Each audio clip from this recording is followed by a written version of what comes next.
Muraho neza mwese inshuti zaduhugurane. Uru ni urubuga rubagezaho inama ku buzima busanzwe bwa buri munsi tubamo, uburezi ndetse n'ubukungu. Muri kumwe na Ntakirutimana Alexandre. Niba utarakanda subscribe, ihutire kubikora kugira ngo uzajye uba uwa mbere mu kubona ibiganiro tubategurira. Uyu munsi twabateguriye ubusesenguzi bwimbitse bw'insigamugani twabagejejeho yitwa ucyenze rimwe ntaba akimaze. Hari amagambo ndetse n'imvugo turi buze gusobanura muri iki kiganiro. Ijambo rya mbere ni kwenda. Kwenda bivuga gushyikira ikintu mu mvugo isanzwe. Ariko tugiye mu kinyarwanda cy'abantu bakuru, bivuga gufata umugore cyangwa umukobwa ukamurongora. Kwenda cyangwa byaba kwendana, kwendana bikavuga kurongorana. Ijambo rya kabiri, gutebutsa.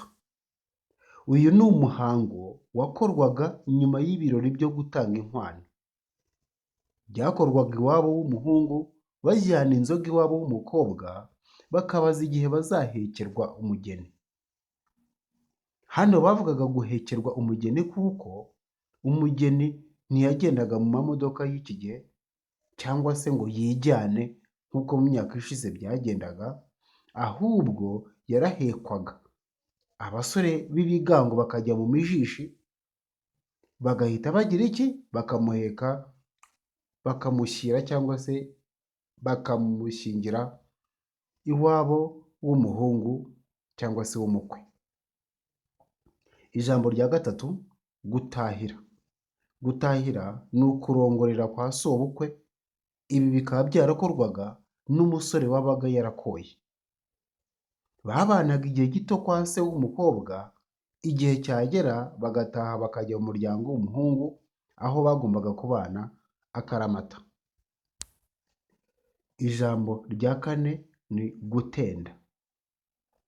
Gutenda byabaga ari ugukorera kwa sobukwe imirimo wabaga wasabwe mu gihe runaka mwumvikanye, nyuma ukegukana umugore.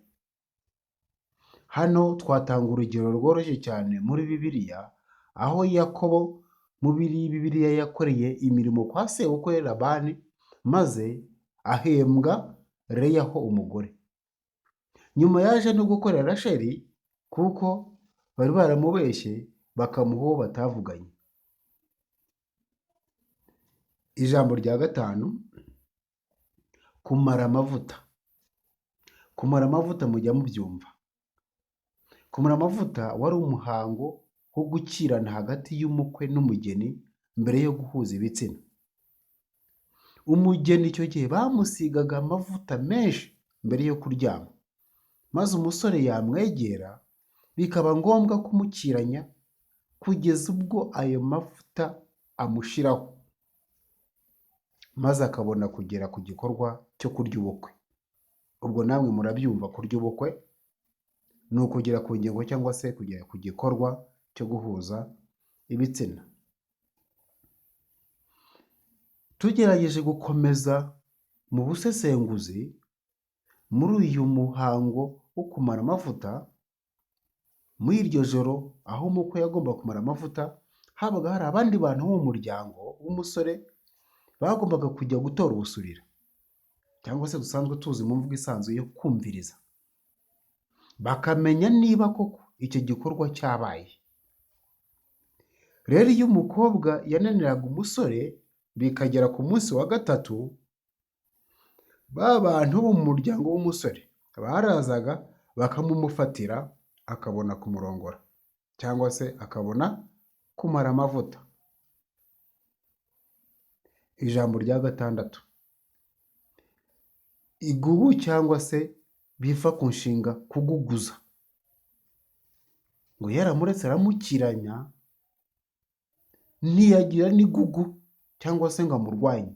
Aha ngaha igugu bisobanura umwaga cyangwa se amahane. Gasharankwanzi ntiyigeze agira amahane igihe Gatibita yaje kumara amavuta.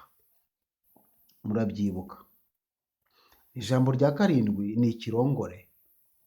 Ikirongore bisobanura umugore umaze igihe gito arongowe ariko akaba atarabyara. Hari n'abamwita icyaruke. Ijambo rya munani kureshya. Kureshya bivuga kurambagiza umugore wabanye n'umugabo runaka mu nzu cyangwa se akaba aratandukanye nawe. Icyo gihe akaba akiri iwabo kubera impamvu runaka. Muribuka ko Rugaju rwa Mutimbo yaje akareshya Gasharankwanzi. Ubwo aha ngaha bisobanuke neza ko bivuga kurambagiza umugore wavuye mu nzu. Reka dukomeze. Ijambo rya cyenda ni ugusumbakaza. Gusumbakaza ni ukurongora umugore wavuye mu nzu cyangwa se wigeze umugabo. Ijambo rya cumi umwozi.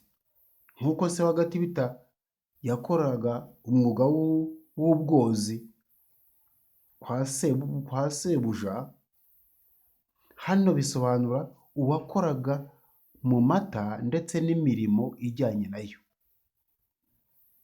Ijambo rya cumi na rimwe ni ugutahirwa n'igihe.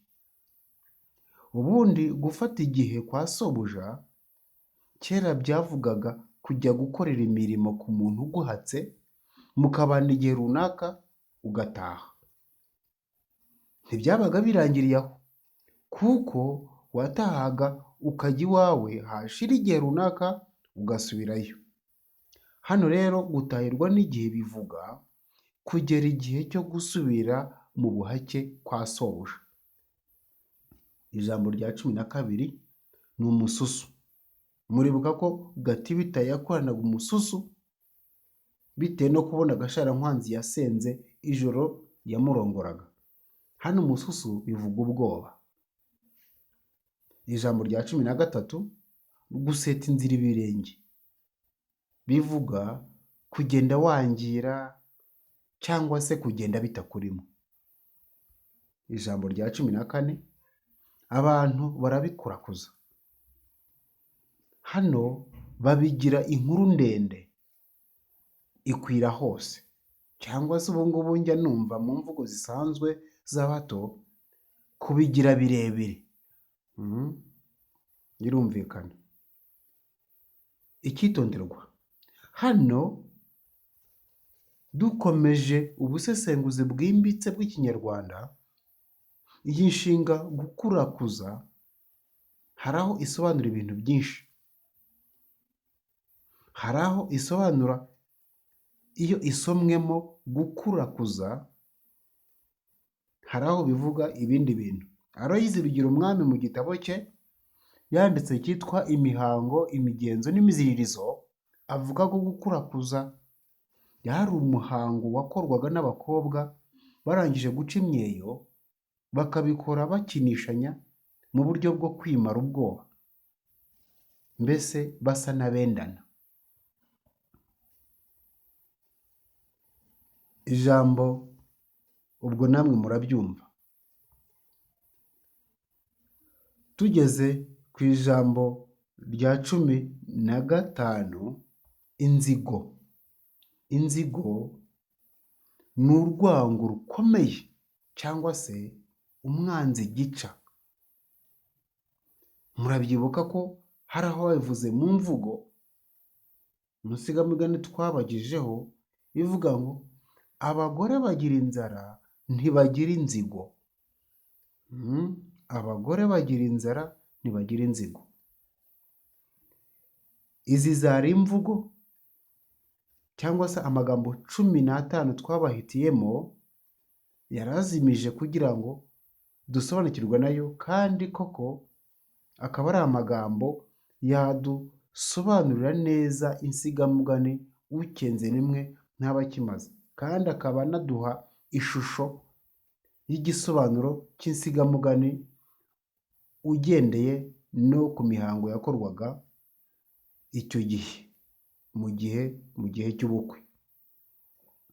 Murakoze rero, nanga dusoreje iki kiganiro cyacu. Niba ukunze ibisobanuro cyangwa se ukaba ukunze ikiganiro cyacu, kanda like na share gisangiza bagenzi bawe cyangwa se inshuti zawe, nabo babone umuco wimbitse cyangwa se babone izi mvugo zijimije ibisobanuro byayo. Murakoze, mwari kumwe na Alexandre Ntakirutimana ubifuriza ubuzima bwiza. Ntimwibagirwe gukora subscribe kugira ngo muzajye muba aba mbere kubona ibiganiro bishya twashyize kuri Duhugurane. Naho ubutaha.